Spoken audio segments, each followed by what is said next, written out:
드디어 테슬라의 S&P 500 편입이 발표되었습니다. 그런데 테슬라의 S&P 500 편입은 상당히 특이하고 특별했습니다. 사실 전 이전 영상에서 댓글로 S&P 편입 관련 내용을 물으시면 올해 되든지 늦어도 내년에 되든지 무조건 일어날 일이지만 이와 관련해서 주가 상승은 크게 기대는 하지 마시라는 내용으로 답을 해드렸습니다. 실제로 테슬라의 모멘텀과 관련된 영상에서도 S&P 편입은 의도적으로 넣지 않았습니다. 그런데 그저께 S&P 500 편입 소식이 뜨자마자 장외 주가는 14%가 올라가 버렸죠. 제 채널을 자주 찾아오시는 분들은 아시겠지만 저는 데이터, 실제 자료, 그리고 펀더멘털 이런 내용들을 많이 강조합니다. 그리고 과거 다른 기업들의 S&P 편입 데이터에 의하면 편입이 주가에 미치는 영향은 사실상 거의 없었습니다. 그렇기에 테슬라도 크게 기대하시지 말라는 말을 주로 드렸습니다. 하지만 이런 과거 데이터가 보여주는 내용과는 달리 S&P 편입 소식이 테슬라에게는 폭발적인 시장 반응을 이끌어내었습니다. 이건 제가 일론을 좋아해서 하는 말이 아니라 실제로 테슬라는 일반적인 S&P 편입과 큰 차이점이 몇 가지 있었는데 그 차이점들을 살펴보고 앞으로는 무엇을 기대해야 되는지도 정리해 보겠습니다. 그럼 테슬라가 특별했던 점들부터 보시죠.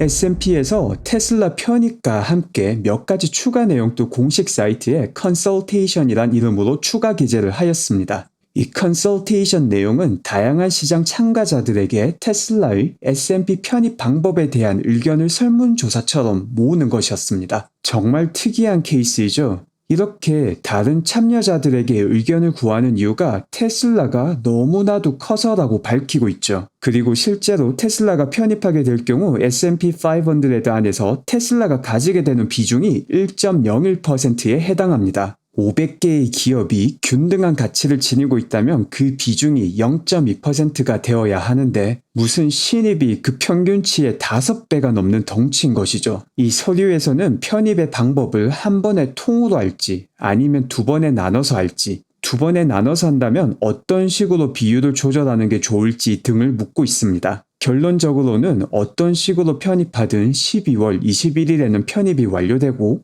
그날까지 인덱스 지수를 따라가는 펀드들의 테슬라 편입이 끝나게 될 것입니다. 이처럼 덩치가 어마무시한 신입이 들어오다 보니 S&P 500에 포함되어 있는 주식들의 비중을 따라가는 펀드들이 앞으로 사게 될 테슬라 주식의 규모도 상당히 큽니다. 이 내용도 3번에서 조금 더 자세히 다루도록 하겠습니다. 지금 보시는 내용은 테슬라 데일리 채널에서 따로 정리한 S&P 편입 날짜와 편입 결정 공지 날짜입니다. 지금 보시는 세로줄이 이 두 날짜의 차이를 정리한 데이터입니다.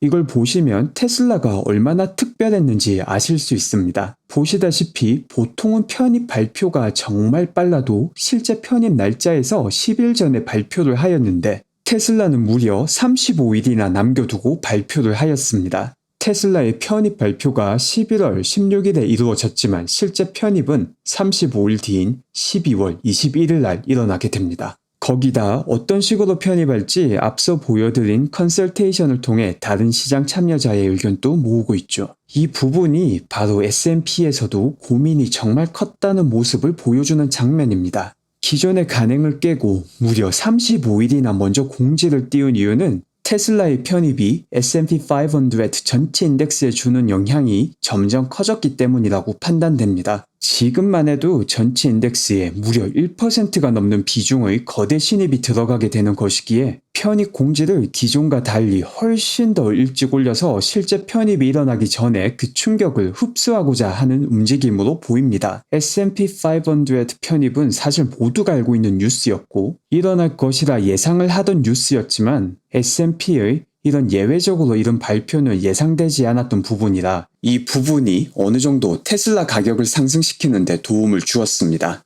물론 그와 함께 S&P가 이런 예외적인 행동을 하는 이유를 밝힌 공문을 통해서 모두가 테슬라가 얼마나 커다란 기업인지 다시 한번 상기하는 계기를 가졌고 이 역시 테슬라 주가 상승에 도움이 되었습니다. 그럼 본격적으로 테슬라를 사게 되는 다양한 펀드들과 그 규모에 대해서 살펴보겠습니다. 먼저 이를 제대로 이해하기 위해서는 주식의 종류를 알아야 합니다. 첫 번째는 가장 포괄적인 개념인 수권 주식입니다. 이건 회사가 시장에 내놓을 수 있는 최대치의 주식을 의미하고 이 범위 안에서 시장에서 거래가 될 수 있는 우리가 흔히 거래하는 유통 주식을 회사가 결정할 수 있습니다.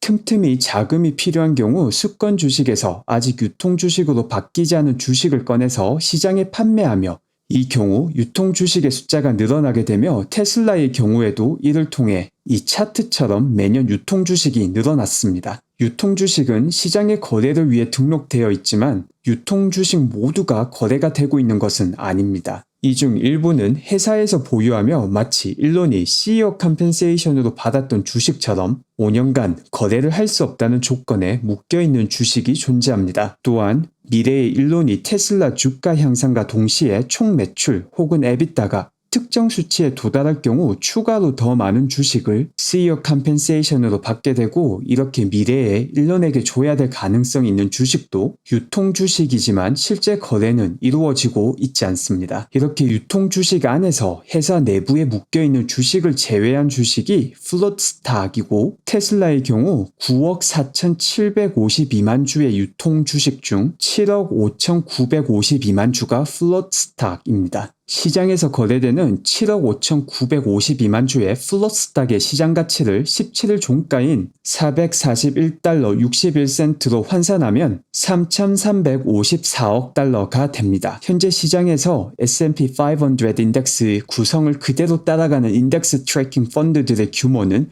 4조 6천억 달러입니다. 이런 펀드들이 앞서 S&P에서 공개한 테슬라가 편입될 경우 비중인 1.01%만큼, 즉 4조 6천억 달러의 1.01%인 460억 4,600만 달러만큼 테슬라를 매수하게 됩니다. 이 규모는 앞서 계산한 테슬라의 실거래되는 주식 총액의 14%입니다. 이건 그 양만 해도 어마무시한 양이지만 여기에 더해서 이런 인덱스 펀드를 그대로 따라가는 펀드가 구매하는 테슬라의 주식들은 테슬라의 주가가 급격히 낮아져서 S&P 500에서 테슬라의 비중이 엄청 떨어지지 않는 한 사실상 한번 매수하고 나면 계속해서 홀딩하게 됩니다. 이 규모의 바이 앤 홀드만으로도 테슬라의 주가를 끌어올릴 수 있는 수급이지만 이게 끝이 아닙니다. 앞서 말씀드린 4조 6천억 달러의 펀드는 S&P 500의 비중을 그대로 카피해서 따라가는 펀드의 규모이고 이 밖에도 S&P 500를 벤치마크 삼아서 펀드 매니저들이 보상받는 펀드의 규모가 6조 6천억 달러입니다.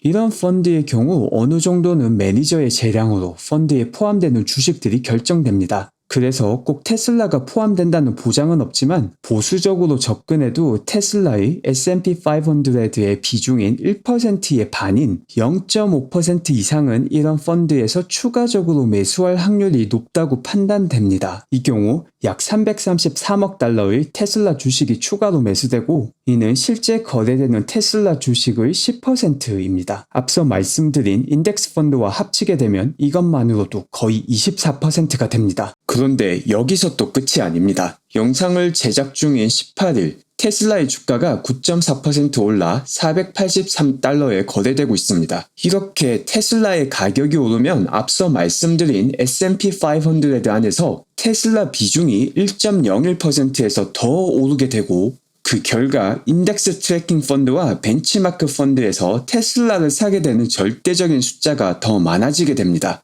이렇게 추가적으로 더 사야 되는 테슬라의 주식은 벌써 펀드에서 매수한 양이 아닌 앞으로 12월 21일 전까지 혹은 그 당일 매수가 될 것입니다. 아직도 30일도 넘게 남은 S&P 편입인데 잘하면 스노우볼이 제대로 굴러갈 가능성이 있는 것이죠.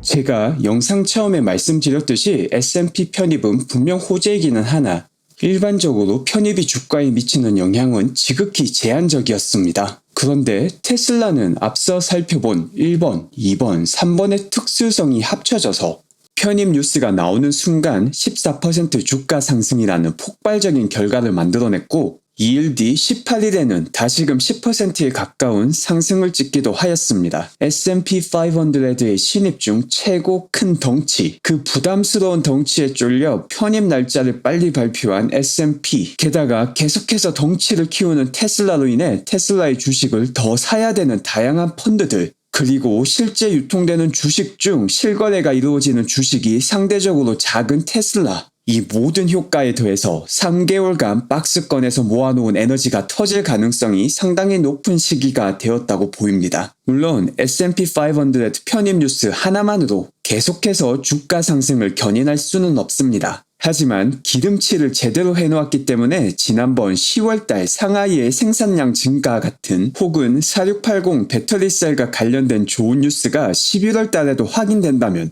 얼마 전 ISS로 쏘아 올린 펠컨 9처럼 테슬라도 화염을 뿜으며 상승할 가능성이 충분하다고 봅니다. 이번 계기를 통해 그동안 테슬라 목표가가 360불이라고 헛소리를 하던 모건 스탠리도 목표가를 $540로 올렸습니다. 하지만 전 올해 $550를 찍을 거라 생각합니다. 특히 편입 날짜인 12월 21일 주변에서 다시 한번 모멘텀이 있을 가능성이 크다고 봅니다. 그리고 사실 $550를 찍어봤자 앞으로 다가올 상승에 비하면 그리 큰 상승이라고 생각하지도 않습니다. 저는 개인적으로 올해보다는 내년 상반기의 테슬라 주가가 훨씬 더 크게 상승할 여지가 많다고 봅니다. 물론 그 전에 4분기와 2020년 실적에 대한 재확인이 이루어져야겠지만 만일 이 관문도 무사히 통과한다면 2021년 상반기는 다시 한번 테슬라의 질주를 볼 수 있는 시기가 될 것이라고 봅니다. 이와 관련된 내용은 벌써 영상을 만들어서 따로 정리를 한번 했으니 못 보신 분은 위에 링크 영상에서 확인을 부탁드립니다.